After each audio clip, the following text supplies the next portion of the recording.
الحمد لله نحمده ونستعينه ونستغفره ونؤمن به ونتوكل عليه ونعوذ بالله من شرور أنفسنا ومن سيئات أعمالنا من يهده الله فلا مضل له ومن يضلله فلا هادي له ونشهد أن لا إله إلا الله وحده لا شريك له ونشهد أن سيدنا ومولانا محمدا عبده ورسوله وصلى الله تعالى عليه وعلى آله وصحابه أجمعين.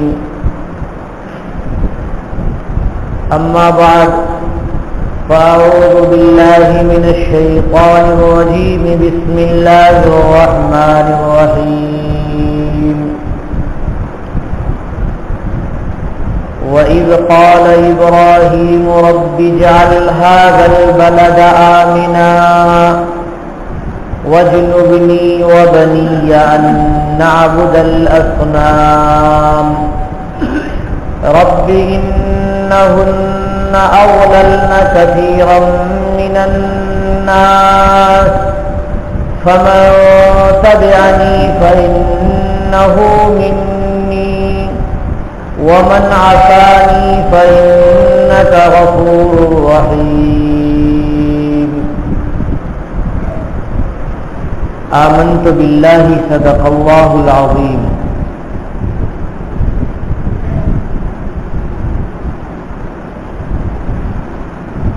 سورہ ابراہیم کی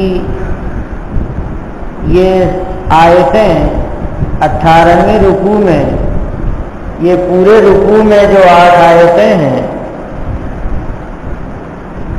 ان میں اللہ تبارک و تعالی نے حضرت ابراہیم علیہ السلام کی دعا کو بیان کیا، اور یہ دعائیں اتنی اہم ہیں کہ انہی دعاؤں کی اہمیت کی بنیاد پر اس سورت کا نام سورہ ابراہیم رکھ دیا گیا.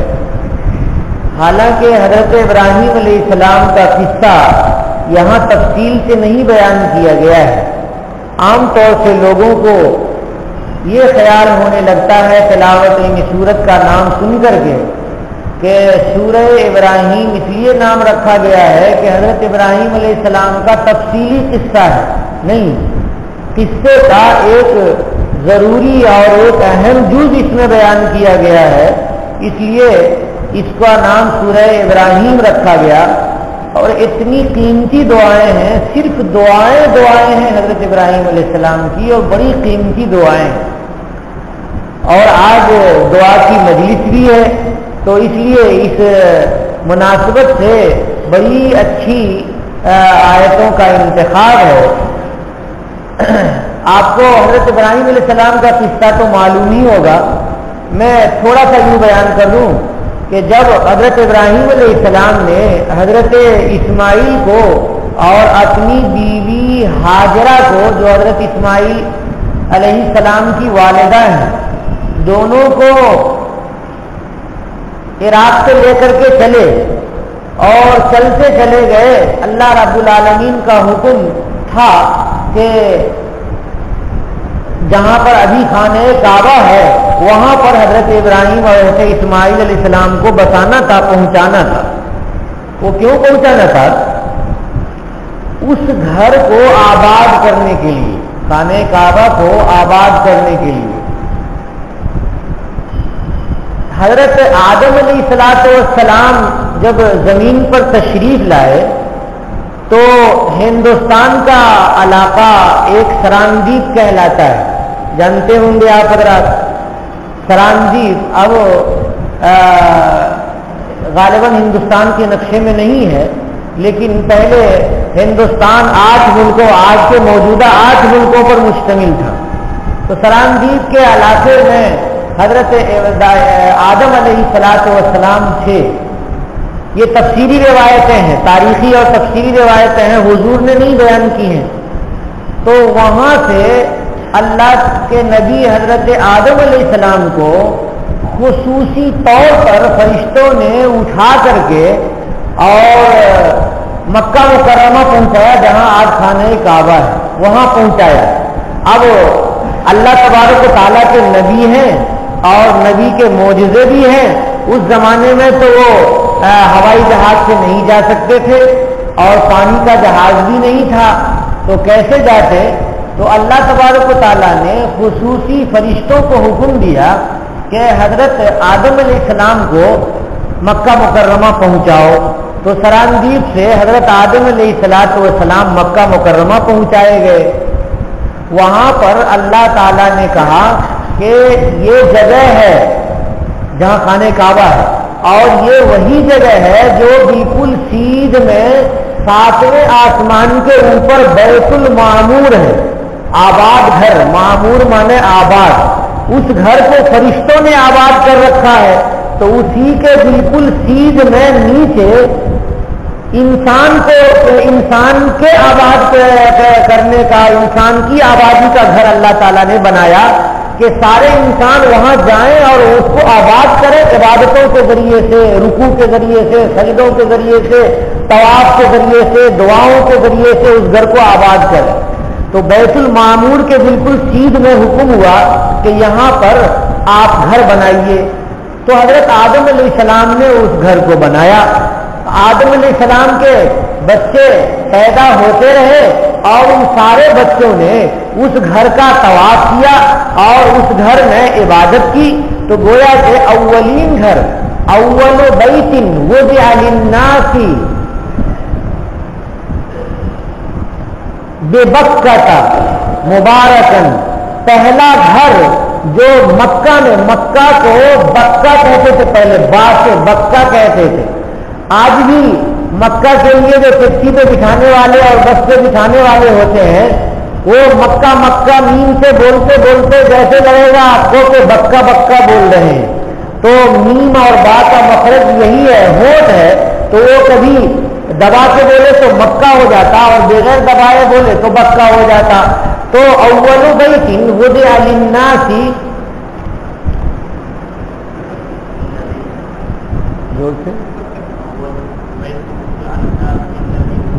ہاں، اول بیت وضع للناس للتی ببکہ، وہ گھر جو اولین تو اللہ نے پیدا کیا یہ بکہ میں ہے، یعنی مکہ مکرمہ میں۔ اللہ تبارک و تعالیٰ نے گھر بنا دیا اور عبادتیں ہو رہی تھی، اور آدم علیہ السلام کے بیٹے سارے کے سارے مسلمان تھے، کوئی مشرک نہیں تھا، کوئی بت کا اور پتھر کا پجاری تھا نہیں۔ یہی سلسلہ عبادت چلتا رہا یہاں تک کہ حضرت نوح علیہ السلام کا زمانہ آیا۔ کہتے ہیں کہ حضرت آدم علیہ السلام کے بعد تقریباً 8000 سال تک صرف اللہ کی عبادت ہوتی تھی، روئے زمین پر شرک نہیں ہوتا تھا۔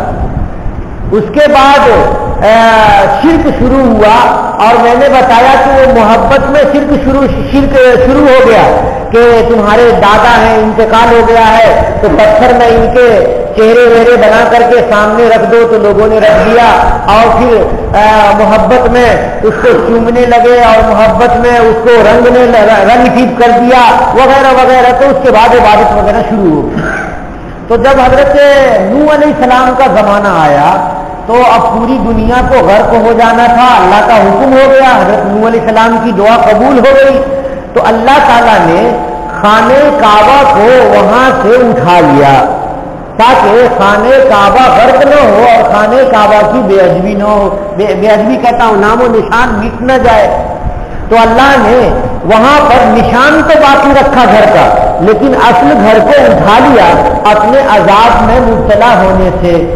تو اللہ تعالیٰ نے جب اٹھا لیا تو یہی حضرت نوح علیہ السلام کے بعد ایسا لگتا تھا کہ وہاں پر مٹی جمی ہوئی ہے اور چاروں طرف پہاڑ ہے، اور نشیب میں، بالکل نشیب کے معنی گہرائی میں خانہ کعبہ ہے۔ آج بھی دیکھیں گے تو ہر طرف سے پہاڑ ہے اور بیچ میں خانہ کعبہ ہے۔ وہ جو ٹاور ہے زمزم ٹاور، وہ تو بہت دور سے نظر آ جاتا ہے، بہت دور سے، مگر کعبہ نظر نہیں آتا رہتا ہے۔ دور سے جو نئے نئے لوگ جاتے ہیں میں بھی سمجھ رہا تھا کہ وہی خانہ کعبہ ہے، اتنا اونچا اس کے قریب قریب میں کوئی مینار بنا دیا ہے، وہی خانہ کعبہ ہے۔ لیکن جب قریب پہنچتے تو لوگ کہنے لگے بھائی یہ نہیں ہے، اس سے اور آگے بڑھو، تو اس کو پیچھے چھوڑ دیا، آگے بڑھے تو گہرائی میں گئے تو معلوم ہوا پھر ایک سیڑھی ہے، اس سیڑھی سے اترے تک سامنے خانہ کعبہ تھا۔ غرض یہ کہ وہاں پر زمین برابر ہو گئی تھی۔ پھر اللہ تعالیٰ کو اس گھر کو آباد کرنا تھا، تو جب حضرت ابراہیم علیہ السلام عراق میں تھے اور بیت المقدس ہی کی طرف رخ کر کے نماز وغیرہ سب پڑھتے تھے، تو اللہ تعالیٰ نے اس گھر کو آباد کرنے کے لیے ابراہیم علیہ السلام کو اسماعیل علیہ السلام کے ساتھ اور ان کی بیوی حضرت ہاجرہ کے ساتھ بھیجا۔ وہ اس وجہ سے بھی بھیجا کہ دونوں سوکونوں میں لڑائی ہو گئی تھی۔ یہ سوکونوں میں جو لڑائی ہے نا، یہ بہت دن سے چل رہی ہے۔ ایسا نہیں کہ آپ لوگ سوچ رہے ہوں گے کہ ہمارے ساتھ ہی اور ہمارے ہی علاقے میں اور ہندوستانی میں ایسا نہیں ہے۔ وہ سوکونوں کی لڑائی مدتوں سے چلتی چلی آ رہی ہے۔ تو دونوں سوکونوں میں لڑائی ہو گئی تھی، تو حضرت ابراہیم علیہ السلام نے دور کرنے کے لیے بھی، اور رب العالمین کا حکم بھی ہو گیا تھا کہ لے کر کے چلو، گئے اور جا کر کے وہاں پر ٹھہرے جہاں پر حکم ہوا تھا۔ اس کے بعد حضرت جبریل علیہ السلام آئے اور جبریل علیہ السلام نے حضرت ابراہیم علیہ السلام کو کہا کہ یہ نشان ہے، پورا نشان نکال کر کے بتایا کہ یہ نشان ہے اور یہاں پہ کعبہ بنا ہوا تھا اور حضرت آدم علیہ السلام نے بنایا تھا، تو اب آپ کو حکم ہے کہ آپ اس گھر کو بنائیے۔ چنانچہ حضرت ابراہیم علیہ السلام نے اللہ تعالیٰ کے حکم سے پتھر تراشنے لگے اور توڑ کر کے، بڑی محنتیں پڑی ہوں گی، آج کی مشینیں تو تھی نہیں، اور اللہ کا گھر بنانے لگے۔ لیکن اللہ رب العالمین کی خصوصی مدد بھی تھی کہ اللہ بنوا رہے تھے اور اپنا گھر بنوا رہے تھے، تو اللہ کی خصوصی مدد بھی تھی۔ تو چاروں طرف سے تو بنایا انہوں نے، جیسے آپ کا کی مسجد کا یہ حصہ ہے، یہ والا حصہ تقریباً خانہ کعبہ اس سے تھوڑا کم ہی ہے، اور اگر حتیم کو ملا لیجیے تو تھوڑا زیادہ ہو جائے گا۔ حتیم کا حصہ بھی پہلے خانہ کعبہ ہی تھا، حضرت ابراہیم علیہ السلام کا بنایا ہوا، آدم علیہ السلام کا بنایا ہوا، بنانے لگے۔ اب اوپر کی دیوار جب آئی تو اب اوپر پتھر کیسے اٹھائیں گے؟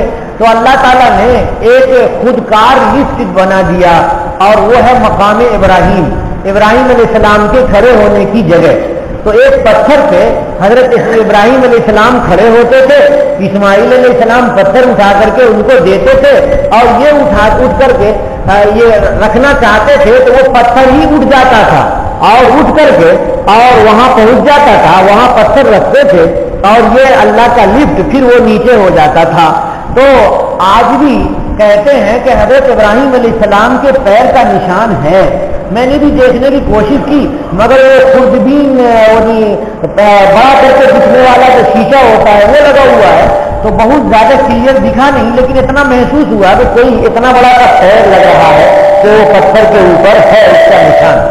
بہرحال اس کو اللہ نے اپنی نشانی بنائی تاکہ انسان کو شک شبہ نہ ہو جائے، تو اللہ نے وہ نشانی بنا دی ہے، اور وہ نشانی انسانوں کی رکھ دی ہے۔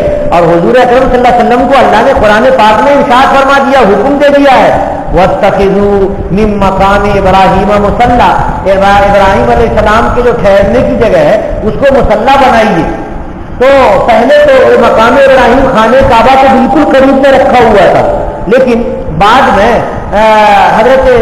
بعد میں وہ تھوڑے سے فاصلے پر تقریباً خانہ کعبہ سے 9 میٹر فاصلے پر، یوں سمجھ لیجئے کہ اگر خانہ کعبہ کی دیوار یہاں ہو تو یہ جو چینل کے بعد جو ایک آپ کی محراب ہے، اس محراب تک کے فاصلے پر وہ مقام ابراہیم ہے، تو اس کو محفوظ کر دیا ہے۔ اور قیامت تک اللہ تعالیٰ جیسے خانہ کعبہ کو محفوظ رکھیں گے تو مقام ابراہیم کو بھی محفوظ رکھیں گے۔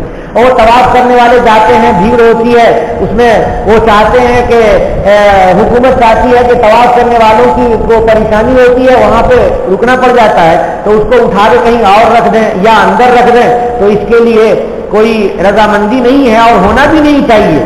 جو چیز جہاں پر رکھی ہوئی ہے اور اللہ کے حکم سے، یا حضرت عمر فاروق رضی اللہ تعالیٰ عنہ کے زمانے میں مقام ابراہیم کو رکھ دیا تھا، تو تم اور ہم کون ہوتے ہیں اس کو ہٹانے والے؟ وہ تو اللہ کا گھر ہے اور اللہ کی چیز ہے۔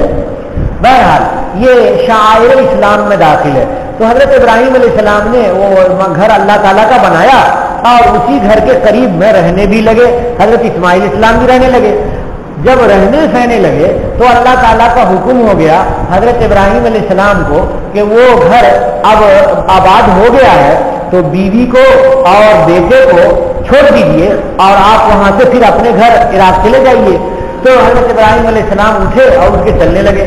بیوی ہاجرہ کہہ رہی ہے کہاں جا رہے ہیں آپ؟ ادھر دیکھ بھی نہیں رہے, کہاں چلے جا رہے ہیں؟ حضرت کچھ بھی نہیں بولے. تو حضرت ہاجرہ نے سوچا کہ اتنا زیادہ خیال کرنے والا شوہر اور اتنا زیادہ محبت رکھنے والا شوہر یہ کیسے جب میری طرف دیکھ نہیں رہا ہے؟ تو انہوں نے پوچھا زور سے کہ کیا اللہ تعالیٰ کا حکم ہے؟ تو کہنے لگے کہ ہاں اللہ ہی کا حکم ہے. کہنے لگی کہ ہاں میں سمجھ گئی, جب اللہ کا حکم ہے تو اللہ ہمیں ضائع نہیں کریں گے. اذن لا یضیعنا, اب اللہ تعالیٰ ہمیں ضائع نہیں کریں گے. تو حضرت ابراہیم علیہ السلام وہاں سے چلے گئے. اب یہ رہنے لگی وہاں پر. حضرت ابراہیم علیہ السلام جب گئے ہیں اور پہاڑوں پہ چڑھے ہیں, چڑھ کر کے اترے ہیں اور آگے جانے کے لیے اب خانہ کعبہ نظر نہیں آ رہا ہے, بیوی بھی نظر نہیں آ رہی ہے اور ایک بیٹا اکلوتا وہ بھی نظر نہیں آ رہا ہے. اب حضرت ابراہیم علیہ السلام کو جو ایک محبت ہوتی ہے وہ محبت جوش میں آئی, اور جب محبت جوش میں آئی تو حضرت ابراہیم علیہ السلام نے یہ دعائیں کی جو دعائیں ابھی میں نے آپ کے سامنے تلاوت کی ہیں اور جن کا ترجمہ میں آپ کے سامنے پیش کروں گا. حضرت ابراہیم علیہ السلام نے دعا کی, وَإِذْ قَالَ إِبْرَاهِيمُ رَبِّ اجْعَلْ هَٰذَا الْبَلَدَ آمِنًا, جب حضرت ابراہیم علیہ السلام نے کہا کہ اے میرے پروردگار اس گھر کو امن والا بنا دیجئے. کیسا بنا دیجئے؟ امن والا گھر بنا دیجئے. وَاجْنُبْنِي وَبَنِيَّ أَن نَّعْبُدَ الْأَصْنَامَ, امن والا گھر بنا دیجئے. کیا مطلب ہے؟ مطلب یہ ہے کہ وہاں پر انسانوں کو بھی امن ہے, وہاں پر انسانوں کو بھی امن ہے اور حیوانوں کو بھی امن ہے اور درختوں کو بھی, پیڑ پودوں کو بھی امن ہے. وہ امن والا گھر اللہ تبارک و تعالیٰ نے بنا دیا کہ ہر ایک کو امن اللہ تعالیٰ نے وہاں پر عنایت فرما دیا. وہاں پر کوئی انسان کسی انسان کو مار نہیں سکتا, قتل نہیں کر سکتا, اور وہاں کے کسی جانور کو کوئی آدمی مار نہیں سکتا, اور وہاں کسی پیڑ پودے کو کوئی آدمی کاٹ نہیں سکتا. آپ جائیں گے, میں نے اس سے پہلے بھی بولا تھا, تو دیکھیں گے حرم شریف کے تھوڑے فاصلے پر سڑک ہے, جیسے آپ کی سڑک ہے اتنے ہی فاصلے پہ سڑک جیسی, وہاں پر بھیڑ لگی رہتی ہے, خریدنے بیچنے والے لوگ بھی رہتے ہیں, وہاں پر دانے ڈلے ہوئے رہتے ہیں کبوتر کے کھانے کے لیے. وہ کبوتر اتنی ہمت والے, اتنے جری ہیں اور اللہ پر ان کو اتنا اعتماد حاصل ہے, مت پوچھیے کہ آپ کے کا قدم پیر اٹھے گا اور ایسا لگے گا کہ اس کے اوپر پڑ جائے تب وہ تھوڑا سا کنارے آپ کو جگہ ہوگا, یوز کر کے جگہ دیں گے, اور آپ پیر اٹھائیں گے تو کبھی آپ کے پیر کے ساتھ لگ کر کے وہ اڑ کر کے پھر دوسری طرف جائیں گے. اتنا ان کو اطمینان ہے کہ کوئی آدمی ہمارا ایک پر بھی ضائع نہیں کر سکتا ہے, بیکا نہیں کر سکتا ہے, یہ ان کو اطمینان ہے. ایک اور واقعہ مجھے ایک صاحب نے سنایا, وہ میں آپ لوگوں کو سنا دوں کہ وہاں پر چاروں طرف سے پہاڑ ہی پہاڑ ہے, اور آج بھی مکہ مکرمہ میں پہاڑوں کے اوپر دیکھیے گا اونچائی پر تو پرانے زمانے کے گھر بنے ہوئے ہیں جو کوئی ترقی یافتہ نہیں لگتے ہیں, اور جو زمانہ ہوگا 100 سال پہلے کا وہ کیسا ہوگا وہ اللہ تعالیٰ کو معلوم ہے, اور جو لوگ دیکھے ہوں گے ان کو معلوم ہے. غرض یہ کہ وہاں پر پہاڑوں کو توڑ کر کے محل بنایا ہے اور بڑے بڑے ٹاور بنا دیے ہیں, لوگوں کی رہائشیں بہت بڑی بڑی 100, 102, 5, 10 منزلہ بلڈنگ ہے وہاں پر. وہاں ایک بلڈنگ بنانے کے لیے وہ مشین گئی پہاڑ توڑنے کے لیے, تو جب پہاڑ کو توڑنے کا ارادہ کیا تو حرم شریف کا پہاڑ ہے, اللہ نے پہاڑ کو بھی پتھر کو بھی امن دے رکھا ہے, وہاں پتھر کو بھی کوئی کچھ نہیں کہہ سکتا ہے.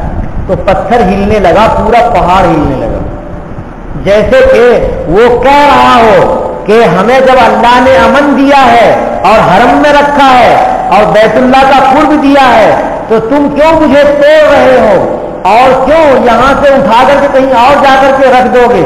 اور ہم جڑے ہوئے ہیں تو ہمیں زندگی اللہ نے دی ہے، پتھروں کو بھی زندگی ہے، یعنی جو پتھر جڑے ہوئے ہوتے ہیں وہ زندہ ہوتے ہیں، زندہ پتھر ہوتے ہیں۔ اور تو پہاڑ ہلنے لگا تو لوگوں نے توڑنا چھوڑ دیا۔ پھر وہ آئے غالباً حرم شریف کے امام صاحب وغیرہ کے پاس، اور ان لوگوں نے یا حکومت نے کوئی عمارت بنانی تھی تو وہاں سے بزرگوں کو لے کر کے گئے اور پہاڑ پہ دعا کرائی کہ اے پہاڑ، تو بھی اللہ کا مامور ہے اور ہم بھی اللہ کے مامور ہیں، یہاں پر جگہ خالی ہے، حرم شریف میں لوگ آتے ہیں رہتے ہیں اور ان کے لیے رہنا ضروری ہے، اور دن بدن لوگ بہت زیادہ دنیا بھر سے آنے لگیں گے اور اضافہ ہوتا رہے گا آنے والوں میں، تو یہاں پر ہم گھر بنانا چاہتے ہیں، تو اس کو برداشت کر لو۔ ایسی دعائیں کی اور رب العالمین سے بھی دعا کی کہ اللہ تعالیٰ اس پتھر کو اور اس پہاڑ کو تحمل اور برداشت کرنے کی طاقت عطا کر دیجئے۔ اس کے بعد پھر کھدائی ہوئی اور پہاڑوں کو توڑا گیا، تو پھر پہاڑ نے توڑنے دیا۔ یہ قصہ مجھے لوگوں نے بتایا، وہاں کے رہنے والے لوگوں نے۔ غرض یہ کہ اللہ تعالیٰ سے حضرت ابراہیم نے دعا کیا تھا، رب اجعل ھذا البلد آمنا، اے پروردگار اس شہر کو امن والا بنا دیجئے۔ اتنا امن والا شہر، اتنا امن والا شہر کہ آپ اور ہم میں سے ہر ایک جا کر کے دیکھ سکتے ہیں کہ جیسے آپ وہاں پر داخل ہوں گے جہاں پہ حد الحرم لکھا ہوا رہتا ہے، ہر راستے پر ایک پتھر لگا ہوا ہے، حد الحرم، حرم کی حد ہے۔ اب وہاں جیسے داخل ہوں گے تو جیسے لگے گا کہ دل سے دنیا کا خوف نکل گیا، اتنا اطمینان ہوگا کہ اب آپ سوچیے گا کہ یہاں مجھے کوئی نہیں کچھ بگاڑ سکتا ہے، کوئی بھی نہیں کچھ کر سکتا ہے۔ ایک زمانہ تھا، ایک میرے استاد محترم ہیں حضرت قاری شمیم احمد صاحب دامت برکاتہم، وہ تشریف لے گئے تھے، اور اس زمانے میں کچھ لوگوں نے حرم شریف سے قبضہ کرنا چاہا تھا اور حرم کے مینارے پہ چڑھ گئے تھے اور وہاں سے گولیاں برسا رہے تھے۔ تو حضرت قاری صاحب کہتے تھے کہ اوپر سے وہ گولیاں برسا رہے تھے اور نیچے سے حکومت کے لوگ بھی ان سے بچنے کے لیے اور ان کو مارنے کی کوششوں میں گولیاں چلا رہے تھے، اور اس کی بڑی تدبیریں کر رہے تھے وہ کہ ان کو ایسی گیس سے مارا جائے یا ایسے اس سے کہ وہ مر جائیں اور وہیں سے گر جائیں، تو ایسی بھی تدبیریں انہوں نے کی۔ کہنے لگے کہ اس وقت جس وقت گولیاں تڑاتڑ چل رہی تھی، حرم میں ڈر نہیں لگ رہا تھا، ایسا نہیں لگ رہا تھا کہ ہماری جان چلی جائے گی، ایک دم سے دل مطمئن رہتا ہے۔ اس زمین میں آپ سامنے خانہ کعبہ ہے اور بیٹھ کر کے آپ دعائیں کیجئے تو دل اتنا مطمئن رہے گا کہ اتنا مطمئن اپنے ماں باپ کے پاس اپنے گھر میں ہو نہیں سکتا ہے اور رہ نہیں سکتا ہے جتنا اللہ تعالیٰ وہاں مطمئن رکھتے ہیں۔ تو غرض یہ کہ وہاں پر اللہ تعالیٰ نے ہر ایک کو امن دے دیا ہے، کوئی وہاں پر چوری نہیں ہوتی، کوئی ڈاکہ نہیں ڈلتا، کوئی آدمی اتفاق سے ایسا پہنچ جاتا ہے وہ محروم القسمت ہوتا ہے، تو اللہ تبارک و تعالیٰ اپنے تحمل سے اور اپنے حلم سے اس کو برداشت کر لیتے ہیں۔ جیسے بعض لوگ وہ طواف میں چلنے والے لوگوں کی جیب سے پیسے نکال لیتے ہیں اور ان کے پرس سے چرا لیتے ہیں، تو ایسا ہو سکتا ہے کوئی ایسا بندہ ہو کہ وہاں پر بھی ہدایت نصیب نہ ہو رہی ہو، وہ محروم ہو رہا ہو، لیکن اللہ تعالیٰ نے اس شہر کو امن والا بنا دیا ہے۔ وَجْنُبْنِي وَبَنِيَّ أَن نَّعْبُدَ الْأَصْنَامَ، حضرت ابراہیم علیہ السلام کہہ رہے ہیں کہ اے اللہ مجھے بچائیے اور میری اولاد کو بچائیے بتوں کی پوجا کرنے سے، بتوں کی پوجا کرنے سے بچائیے۔ حضرت ابراہیم علیہ السلام کو معلوم تھا کہ حضرت نوح علیہ السلام کے بعد لوگوں نے بتوں کی پوجا شروع کر دی تھی، تو حضرت نے اپنے لیے دعا مانگی کہ اے اللہ مجھے بچائیے۔ اب سوال یہ پیدا ہوتا ہے کہ نبی ہیں اور نبی کہہ رہے ہیں اپنے بارے میں کہ اے اللہ مجھے بتوں کی پوجا سے بچائیے۔ نبی کو تو اللہ نے بتوں کی پوجا سے بالکل محفوظ کر دیا ہے، معصوم بنا دیا ہے، تو ان کو دعا کرنے کا کیا مطلب ہے؟ تو اس کا دو مطلب ہے۔ ایک مطلب یہ ہے کہ وہ گھبراہٹ اور بتوں کی پوجے سے کی جو کراہت ہے، نفرت ہے، اس کی وجہ سے اس عالم میں ہے کہ اس گھبراہٹ میں وہ ایسی دعا کر رہے ہیں۔ اور دوسرا مطلب کیا ہے دوسرا مطلب یہ ہے کہ نبی جو کام کرتے ہیں وہ امت کے لیے اور بعد میں آنے والے لوگوں کے لیے، قرآن تلاوت کرنے والوں کے لیے، گویا کہ امت کو یہ سکھایا گیا ہے کہ وہ دعا کریں کہ اے اللہ مجھے بھی بچا لیجئے بتوں کی پوجا سے، اور ہماری اولاد کو بھی بچا لیجئے بتوں کی پوجا سے۔ اللہ فرماتے ہیں کہ اے اللہ یہ جو بتان ہیں ان بتوں نے تو بہت ہی برا کیا ہے، ربی انہن اضللن کثیرا من الناس، اے میرے پروردگار یہ بتان باطل انہوں نے بہت سے لوگوں کو راہ راست سے ہٹا دیا ہے، صراط مستقیم سے ہٹا دیا ہے۔ فمن تبعنی فانہ منی، فمن تبعنی تو جو شخص میری اتباع کرے، فانہ منی تو وہ مجھ میں سے ہے، یعنی حضرت ابراہیم کہہ رہے ہیں کہ جو مجھ کو مانیں گے وہ مسلمان ہوں گے اور وہ میرے میں سے ہوں گے۔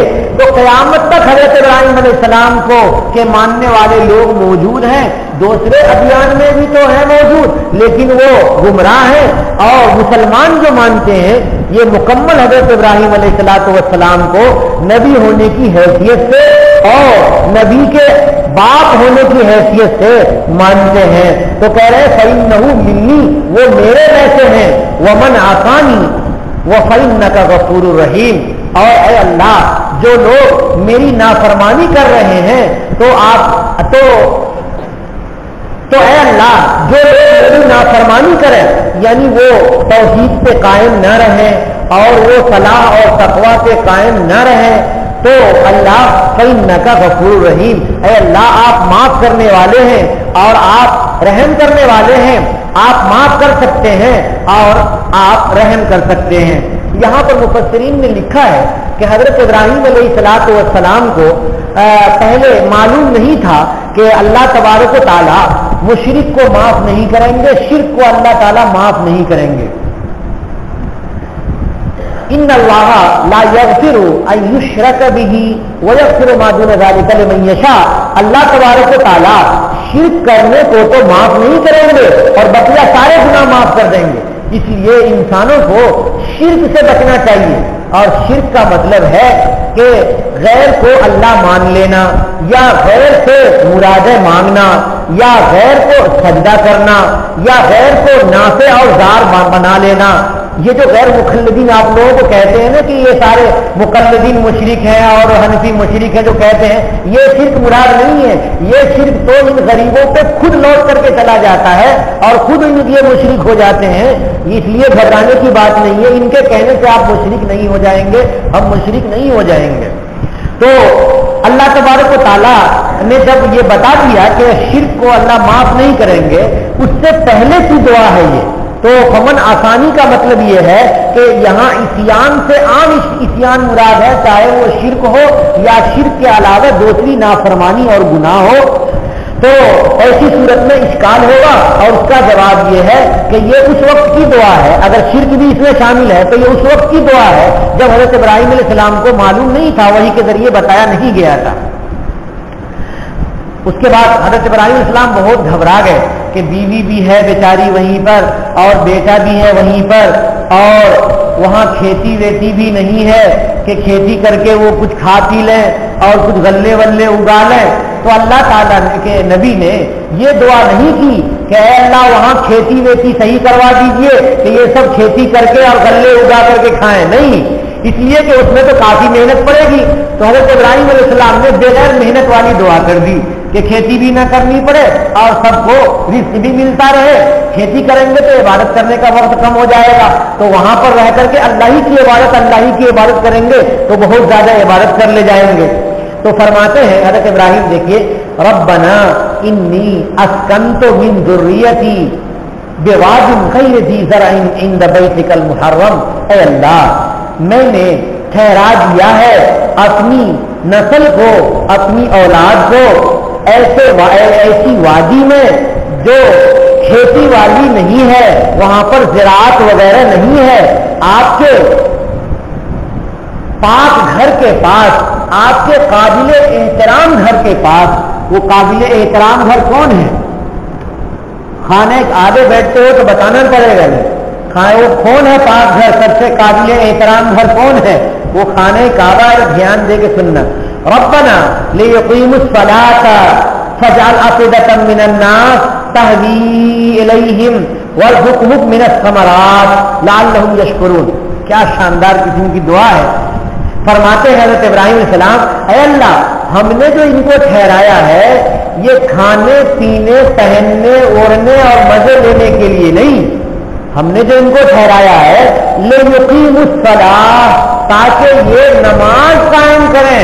اللہ کا گھر میں نے بنا دیا ہے تاکہ وہ آپ کی عبادت وہاں پر کریں. تو دیکھیے ہم لوگوں کو فکر سب سے پہلے کیا ہوتی ہے کہ ہماری اولاد کیا کھائے گی, کیا پہنے گی اور کیسے رہے گی اور ان کا بیلنس کتنا رہے گا, ہمارے مرنے کے وقت میں بچا ہوا کتنا ہے. ٹھیک ہے, انسانی فطرت ہے, ایسا ہوتا ہے, خیال آتا ہے, آنا چاہیے. لیکن جو نبی کی فکر ہے وہ کیا ہے؟ نبی کی فکر ہے لیقیموا الصلاۃ تاکہ وہ نماز پڑھیں اور نماز کا اہتمام کریں. ایسا نہیں کہ نماز نہیں پڑھیں اور کھائے پیئیں اور سوتے رہیں.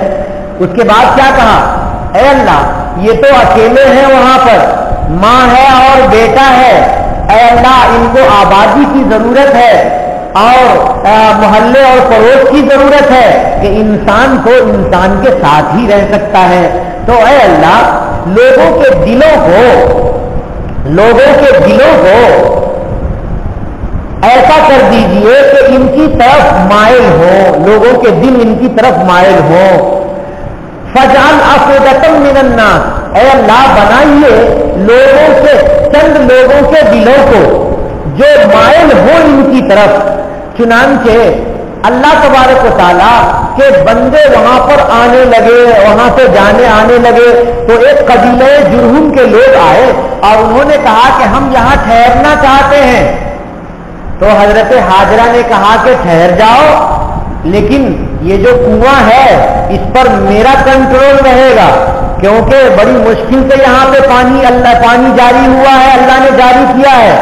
تو اگر اس پر تمہارا کنٹرول ہو جائے گا تو تم تو مجھے منع کر دو گے پانی پینے سے, اور میرا کنٹرول رہے گا تو میں کسی کو منع نہیں کروں گی. تو انہوں نے کہا پانی پہ ہمارا کنٹرول رہے گا.